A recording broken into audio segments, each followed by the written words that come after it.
ഒരിക്കൽ ഒരു ഉസ്താദിനോട് ഒരു വാപ്പ വന്ന് പറഞ്ഞു, ഉസ്താദേ, എന്റെ മകൻ അനുസരിക്കുന്നില്ല. അപ്പോൾ മകനെ വിളിച്ചിട്ട് ഉസ്താദ് പറഞ്ഞു, മോനെ, വാപ്പാനെ അനുസരിക്കണേ മോനെ, വാപ്പ വലിയ ആളല്ലേ, ഇത് വാപ്പയല്ലേ മോനെ. അപ്പോൾ ആ മകൻ പറഞ്ഞതായി ആലൂസി ഉദ്ധരിക്കുന്നുണ്ട് ഒരു സ്ഥലത്ത്, ഓ ഉസ്താദേ, വാപ്പ എനിക്ക് ചെയ്തു തരേണ്ട 3 കാര്യങ്ങൾ ഉണ്ടായിരുന്നു, അത് വാപ്പ എനിക്ക് ചെയ്തു തന്നിട്ടില്ല. അതുകൊണ്ട് എനിക്ക് വാപ്പാനെ ഉൾക്കൊള്ളാൻ വയ്യ. എന്തേ മോനെ വാപ്പ ചെയ്തു തരേണ്ടിയിരുന്നത്? ഒന്നാമതായി വാപ്പ ചെയ്യേണ്ടിയിരുന്ന ഒരു കാര്യം, എനിക്ക് നല്ല ഒരു ഉമ്മാനെ തരണമായിരുന്നു. വാപ്പ അത് ചെയ്തില്ല. സംസ്കാരമില്ലാത്ത ഒരു പെണ്ണിനെയാണ് എൻ്റെ വാപ്പ കിട്ടിയത്, കല്യാണം കഴിച്ചത്. ഏതോ കോളേജ് മുറ്റത്തുനിന്ന് കമ്പനി അടിച്ചു വന്നതാണ്, ഇന്നത്തെ ഭാഷയിൽ പറഞ്ഞാൽ. എവിടെയോ ബസ് സ്റ്റോപ്പിൽ തിന്നപ്പോൾ സ്നേഹം പറഞ്ഞതാണ്, ഏതോ സോഷ്യൽ മീഡിയയിൽ ചാറ്റ് ചെയ്തപ്പോൾ കിട്ടിയതാണ്. അവൻ തറവാട് നോക്കിയില്ല, മതം നോക്കിയില്ല, സംസ്കാരം നോക്കിയില്ല, വാപ്പാന്റെ പൊരുത്തം നോക്കിയില്ല, ഉമ്മാന്റെ ഇഷ്ടം നോക്കിയില്ല. ഏതോ ഒരു പെണ്ണ് സ്നേഹം പറഞ്ഞപ്പോൾ വീണുപോയതാണ്.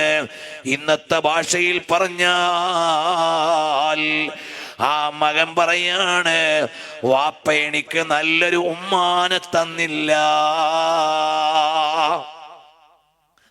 അതുകൊണ്ട് ചില സ്വാലിഹീങ്ങൾ പറയും, നിങ്ങൾക്ക് സ്വാലിഹായ ഒരു മോൻ വേണോ? എന്നാ സ്വാലിഹായ മോനെ പ്രസവിക്കാൻ പറ്റുന്ന പെണ്ണിനെ കണ്ടുപിടിക്കണം എന്ന് പറഞ്ഞാൽ ദീന മാനദണ്ഡമായി നീ വിവാഹം കഴിക്കണം എന്നാണ് അതിന്റെ അർത്ഥം. അപ്പോൾ ഈ മകൻ പറഞ്ഞു, എന്റെ വാപ്പ എനിക്ക് നല്ലൊരു ഉമ്മയെ തന്നില്ല, പിന്നെ ഞാൻ എങ്ങനെ നന്നാവാനാണ്?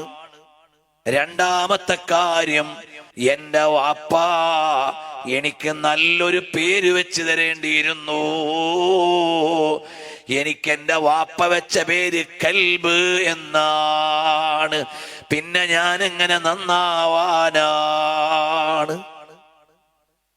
നല്ല പേര് വെച്ചില്ല, വാപ്പാക്ക് തോന്നിയ ഒരു പേര് കൽബ് എന്ന് വെച്ചു, പിന്നെ ഞാൻ എങ്ങനെയാ നന്നാവുക?